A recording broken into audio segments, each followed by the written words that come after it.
செய்யறது, மனுஷன் பார்வைக்கு வேலை பார்க்கறது, மனுஷன் பார்வைக்கு அழகா இருக்கிறதோ, இந்த மனப்பான்மையை விட்டு மிகுந்த பயத்தோட உங்க உள்ளத்திலே அது வசனம் பண்ணி பாருங்க. அந்த பயம் எங்க இருக்கணும்? எங்க இருக்கிற பயம்?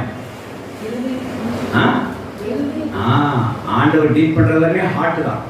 இருதயத்திலே கர்த்தருக்கு பயந்தோடா இருக்க வேண்டும். இந்த மனப்பான்மை தெய்வீக மனப்பான்மை. ஹalleluya.